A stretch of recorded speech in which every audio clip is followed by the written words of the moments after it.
Okay, welcome back to Redeeming Our Roots by Finding Our Pearls in the Poop. There's always something good we can get out of the things that happen. So today, I want to talk about our choices and how things are not always as they appear. In fact, most of the time, things are not as they appear. What am I saying? Well, when it comes to topics like, let's say, divorce or abortion, which I have had both, when it came to those choices I made, they were not the kind of choices that I would have picked first. And I want to give you an analogy. I chose abortion like a animal that had its foot caught in a trap and chewed off its foot in order to get out of the trap. The same with divorce. It's not something you ever want. And so many people, they say, "You're divorced?" Oh, and they look at you like it was all up to you. Well, there's a lot more that goes into it. And so the same way with divorce, you don't choose it because you're wanting to just, I guess I can't speak for everyone, but most people do not choose divorce just haphazardly. It's very painful. And so a lot of times when you're going through a divorce, it's like you're standing at the coffin and you're looking into the coffin and you're seeing your spouse, your dreams, your hopes, your family, everything that was involved there. You're seeing all that loss and you're dying to that. You're grieving that. And people walk up to your coffin and they look at you like, "You're divorced, like you did it." But there's a lot more to it. So what I want people to understand is that choices are not always made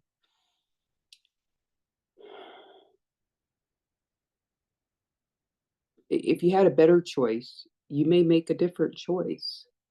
But if you're left with a choice to choose if I'm going to survive and I'm going to be Wilma, or if I'm just going to crawl in a hole and not be Wilma, well, then I've got to leave the relationship. And if that's what it means, then that's what it means. But it's like saying, do you want to sleep with the bear or the tiger? I mean, you don't like either choice, but you have to make choices sometimes. So I think it's important for people to realize, I mean, if you've never gone through divorce or you never had to make a hard choice, I hope you never have to. But understand that we don't want to have a sense of judgment towards those that have to go through this. They're in a lot of pain. And so when you judge them on top of their pain, of their loss, it doesn't make a lot of sense. So the thing that you can always think about is if I was given your brain structure, your experiences, your body, your life, would I make the same choices you did? I don't know. It's a very good chance I might. I may make worse choices. So who am I to judge you? And that's what we got to keep in mind. There is a bigger picture. Things are not hardly ever as they appear. There's a lot more that goes into it. And so I just wanted to give you a couple analogies of, people don't make choices that they don't want to make.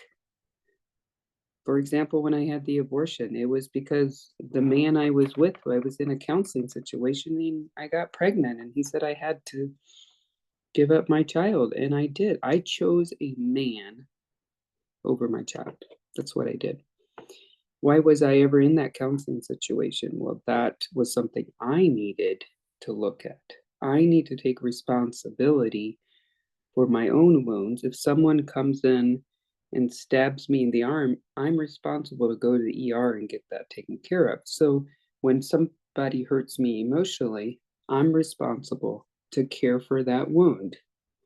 And when you take your wound to someone else and then they hurt you again, which is what happened with me, then you're still responsible to take care of that wound. So just be careful. The main thing I wanted to point out is that people make choices just like an animal that chews off its foot to get out of a trap. And you're left feeling very broken and less than. And the last thing you need is people shaming you. So just keep that in mind. And let's not judge each other because we could be the ones in that story. So that's all I got for today. And the pearl in the poop there is, you probably wouldn't want to be around me if I hadn't had all the things that I had to go through, because I might be a real spiritual prig. You know, if I could do everything right, I probably would not be somebody you'd want to be around. So it's very humbling to go through things and not being able to save my marriage. You know, I couldn't. So the Lord humbled me, and that's good for me. And so there's always a pearl. Okay, if you have any topics you want to hear about, go to wilmakinsman.com and email me. Talk to you soon.